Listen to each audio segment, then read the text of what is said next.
Komisi Pemberantasan Korupsi menyita Pulau Kelor, sebuah pulau yang berjarak sekitar 2 mil dari kota Labuan Bajo di Kabupaten Manggarai Barat. Melakukan penyegelan sementara terhadap kawasan Pulau Kelor di Labuan Bajo. Komisi Pemberantasan Korupsi menyita Pulau Kelor, sebuah pulau yang berjarak sekitar 2 mil dari kota Labuan Bajo di Kabupaten Manggarai Barat, NTT. Pulau ini sempat ramai karena pernah dijual melalui situs jual beli online dengan harga 101 miliar rupiah.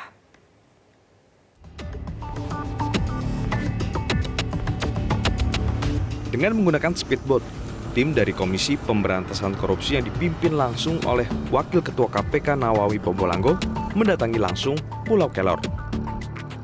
Sebuah pulau yang berjarak sekitar 2 mil dari kota Labuan Bajo di Kabupaten Manggarai Barat, Nusa Tenggara Timur.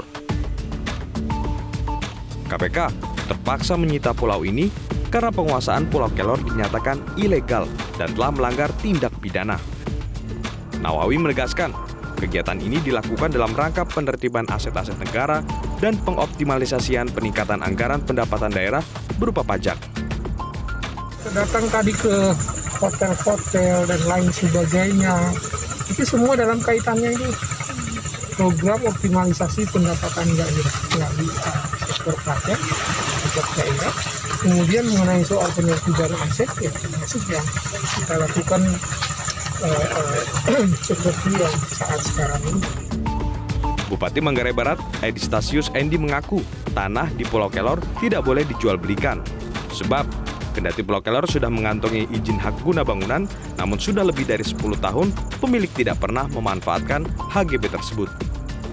Bahwa dalam kurun waktu 2 tahun paling telat, badan usaha atau seseorang kalau sudah kantongi HGU maka atau HGB, maka mereka harus optimalisasi objek tersebut, termasuk yang di Pulau Kelor ini. Pulau Kelor sebelumnya sempat heboh karena muncul di situs jual beli online dan akan dijual dengan harga 100 miliar rupiah. Iklan promosi ini diunggah oleh seorang warga yang mengaku mengantongi sertifikat hak guna bangunan atas lahan di pulau tersebut. Pulau Kelor diketahui merupakan salah satu destinasi wisata yang biasa dikunjungi oleh wisatawan yang hendak berkunjung di kawasan Taman Nasional Komodo. Dari Manggarai Barat, Nusa Tenggara Timur, John Lewar, Metro TV.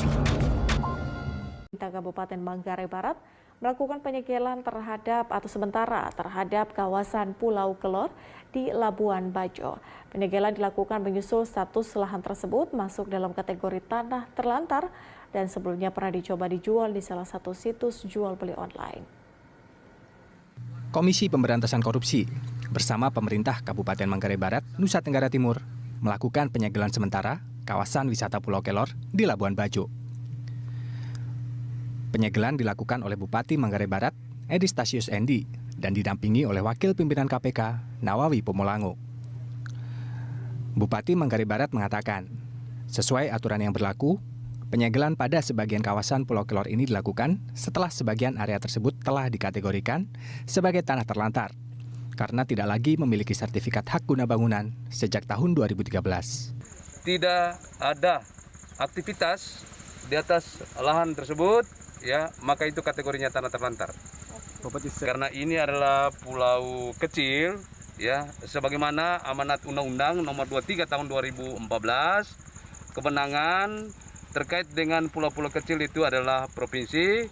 Kita akan lakukan koordinasi dengan pemerintah provinsi yang tidak boleh bertentangan tata ruangnya. Sementara itu, Wakil Ketua KPK, Nawawi Pobolanggo menyampaikan, KPK mendukung penuh langkah yang dilakukan Pemkab Manggarai Barat dalam melakukan penertiban aset-aset milik negara dan optimalisasi peningkatan pendapatan daerah atau pajak. Ini sudah kami sebutkan mulai dari perencanaan penganggaran, pengadaan barang dan jasa, perizinan. Di antara situ ada 2. Tadi kita sudah bicarakan tentang manajemen aset pemerintah daerah. Kita bicarakan, dan satu lagi mengenai optimalisasi pajak pendapatan daerah. Sebelumnya, Pulau Kelor yang juga merupakan salah satu objek wisata snorkeling dan hiking di Labuan Bajo ini viral dibicarakan di Jagadmaya setelah ditemukan dijual di salah satu situs online. Dalam situs online tersebut, Pulau Kelor dijual dengan harga sebesar 100 miliar rupiah oleh salah seorang agen properti. Dalam situs tersebut, agen properti tersebut mengaku mengantongi hak guna usaha Pulau Kelor lengkap dengan sertifikat tanah seluas 4.600 meter persegi dari total luas lahan Pulau Kelor yang mencapai 13 hektar. Tak hanya itu, sang agen juga menyebutkan telah mengantongi izin untuk mendirikan villa dan resort. Namun, postingan tersebut saat ini diketahui telah dihapus dari situs jual beli tersebut dan nomor kontak sang agen properti tidak bisa dihubungi. Afri Magung, kontributor Berita 1, Manggarai Barat.